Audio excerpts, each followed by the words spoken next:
October 4th, 2012, all of us were shocked to hear of the news of a senseless and tragic assault and death of a young athlete and student at the Washington Jefferson College here in Washington.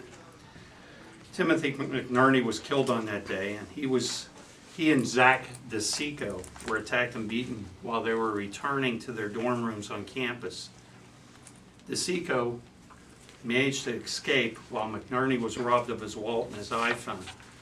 DeSico alerted authorities. McNerney was found and taken to the Washington Hospital, where he subsequently died. An autopsy determined that Mr. McNerney had died of head trauma, and the manner of death at that time was ruled homicide by coroner Tim Warco. Mr. DeSico has had surgery to repair his injuries. The purpose of today's briefing is to provide you with information regarding the arrest of 3 individuals which have been made in connection with the tragic death of Mr. McNerney and the assault on Mr. DeSico. An intensive investigation has taken place since October, which was led by Lieutenant Detective Daniel Stanek of the Washington Police Department. Detective Stanek, along with other detectives and officers from the Washington Police Department, Pennsylvania State Police, BCI, and detectives from my office and Penn Hills Police have worked tirelessly to bring the perpetrators of this crime to justice. It was only in the past few weeks that a break occurred in this case and the ability to advance this case existed. This time I'd like to introduce Detective Stanek of the Washington Police Department to tell you who was arrested and what the charges were, as well as to provide to you information regarding what happened today. Thank you. Hi. We're not really going to get into a whole lot about the nuts and bolts of the case. Like Mr. Vittone says, we're still actively involved in the investigation. We're not even close to going home yet. We've been at this pretty much all day. We'll give you the first individual arrested. It was an Eric Wells. Mr. Wells has a Pittsburgh address, Penn Hills. It's 10420 Frankstown Road in Penn Hills. Mr. Wells was born in 1998. He also has ties to Washington and has grown up around here. Let's say, yeah, 1988. The second is Adam Hankins. He also has ties to Washington. He has an address of 348 Houston Street in Washington, and his date of birth is 8/9 of '89. And the third individual is Troy Simmons, and his date of birth is 1/1 of '90. He's actually out of East Pittsburgh, and these 3 individuals were identified through the cooperative efforts of many different agencies and a lot of different information coming in over a long period of time, and it started to pick up some steam in the last few weeks, and culminated today in the arrest of these 3 individuals. It's really all at this time we're really ready to release, so we're still actively investigating. We're not done yet. Any other arrests forthcoming expected? We don't believe at this time any more arrests. I would like to acknowledge some people that have helped us in this investigation. This truly was a cooperative effort from law enforcement in this matter. Many resources and people made it possible for the case to reach this result, and it wouldn't have been obtained without the cooperation of prosecutorial agencies such as the Fayette County District Attorney Jack Hennix and his staff, Montgomery County District Attorney Risa Furman and Kevin Steele, First Assistant, Deputy Attorney General Michael Alwish, my First Assistant Mike Lucas, and Deputy District Attorney Chad Snyder were instrumental in bringing this matter to a close. We started very early this morning, and as I said, the investigation is still going on. This effort truly was an effort by all law enforcement to solve this senseless killing. I thank everyone involved, all the officers and the departments that were involved in bringing this case to conclusion.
Please keep in mind, since this is an active case, there's a lot I can't talk about.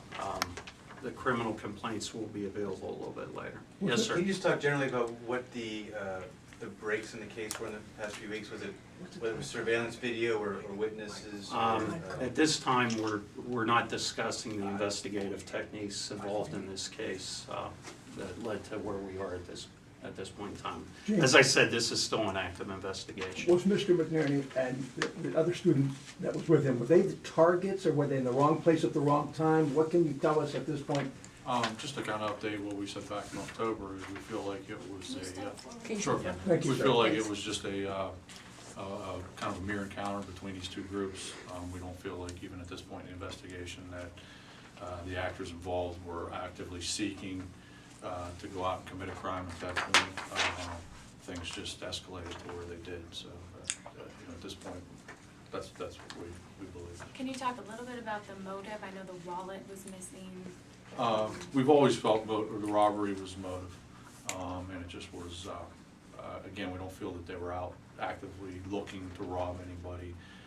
It just was kind of a mere encounter that progressed into that and progressed into the assault and then the unfortunate death. Was the murder weapon recovered, and how about the wallet and the cell phone? Again, we're not gonna get into that type of stuff Okay. at this time, so. Would you say that, I know you can't talk about details, but would you say that there was kind of a cold trail until that moment or two a couple weeks ago when things started to happen? I mean, as cold it would be, there's nothing going on. There was always something actively going on, and sometimes that is an active lead that turns into a dead end that you realize that you were pursuing, a lead that wasn't had anything to do with this. So we've always been actively working this case since day one. Just things did start heating up in the last few weeks. You said Wells had ties to Pittsburgh, or to the city of Washington, even though he lived in Pittsburgh. Can you Yes. discuss any kind of ties that he had? He lived here for a little while, and so. Have you talked to the McNerney family tonight at all, or? I is there anything you briefly could- talked with Denise. We just wanted to let her know where we were at and, about the pending arrest, and, she was very grateful, and she wanted to thank all the officers and agencies that were involved, and, we'll talk to her a little bit more in depth later on, but we did want to alert her to the arrest. How about the second student, Zachary? Was he involved in the investigation, and have you alerted him? Yes, we talked to Zach a little bit earlier, and, he's. Did he help identify the suspects who were arrested? We're not going to get into that at this time. And the suspects and the victims did not know each other. Right. And let's make clear, they didn't have any ties with W&J College, right? The The three suspects. The three suspects, no, they have no ties to the college. And all three of them are in custody? Yes. Are you looking for more people as well? No. Okay.